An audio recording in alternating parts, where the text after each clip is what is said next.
Hey, beloveds, and happy Monday, happy Lunas.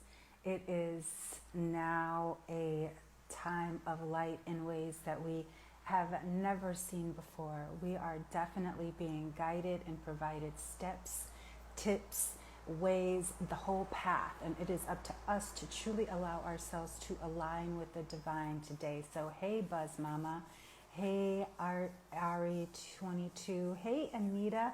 Oh my goodness, your book. Beloveds, please follow Anita Kopatz. She wrote the book Shallow Waters. I am secretly stalking her, and we look so much alike. I'm telling you, when I saw her, I was like, oh my gosh, we have the same hair color.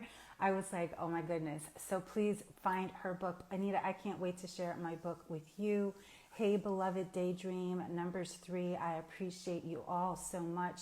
Hey, Goddess. And so I wanted to get into what are we creating for 2022. There is so much energy and opportunity for us to truly learn how to navigate and operate in a new playing field. What does that mean? What that means is it is time more than ever for us to amplify. Why do you feel like the knob is being turned up now on the opportunities for you to heal? Why do you think the message to get out into nature, to get more intuitive, to use and have more tools in your spiritual toolkit? Has everybody felt that turn up? Have you felt that like energy turn up? And so this is why, because 2022 is a year of self-determination, very much like the Kwanzaa word for today. I might mess this up, y'all, but please give me some grace. Kuja Jilip Gia. I cannot say it. I'm practicing my Kwanzaa, but I am participating. I am, learning about my culture and my people from another place instead of thinking, oh, it's over there. I am also, I've been learning with one of my mentor teachers is Dr. Iya Fumayo. She is a PhD professor, or a Harvard professor, or a Harvard graduate, I should say, and she is absolutely amazing.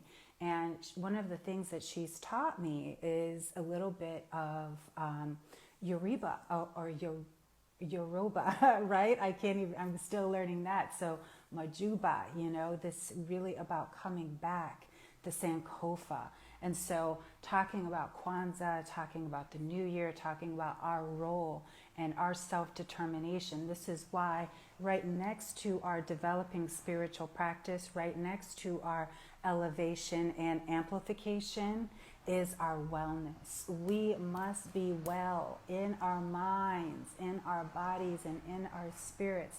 We can't keep asking for miracles to happen, for prosperity to come if we have dirt inside. We must clear it out.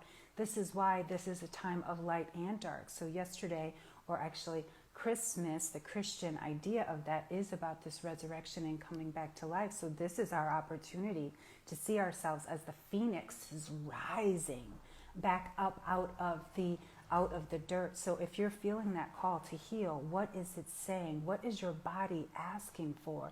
What is your soul calling forward? Because we have more than generational, healing to do, beloveds. Many of us as Black and brown people, we have soul loss healing to do.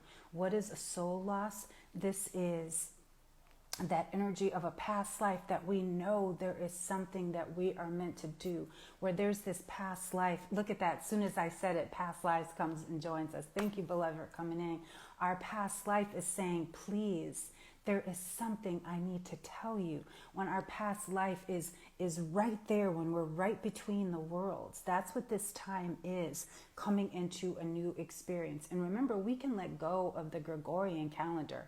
We can let go. We can be listening and watching the lunar calendar, and the lunar calendar is telling us it is time for renewal. We're about to go into the 13th moon, right? And so this time of renewal, this time of reset, this time of refresh. So the oil that I would recommend for all of us to use right now is basil, which is renewal, which is abundance, prosperity, right? Get some of that basil. Get some of all your crystals. This is time to start really amplifying and working with your oils and your crystals.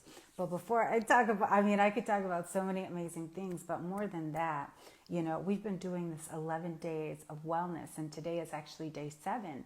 And, you know, we really have to start looking at, you know, we can have our spiritual practice, we can have our work life, we can have our physical experience and, you know, our workout schedule. We can have all these different things, but one of the things that we forget that we do need is a self-love plan, a wellness plan. We need to plan our wellness.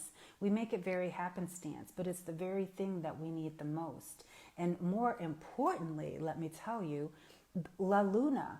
La Luna, when we allow ourselves to go back to that lunar calendar, we start to work with the emotional level of ourselves, which is what the energy La Luna brings forth for us, is our energy and our emotions.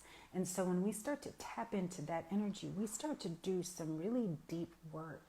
And it is time that we do that work. And so the 11 days is really about preparing you and to get into a practice of making wellness not just something, oh, I'm going to do on the weekend, or, oh, you know, I'm going to, oh, go get a massage. No, wellness needs to be a part of our hour, of our day, of our week, of our month, of our quarter, of our year.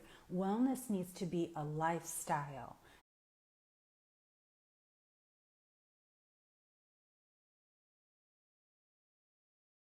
Not not a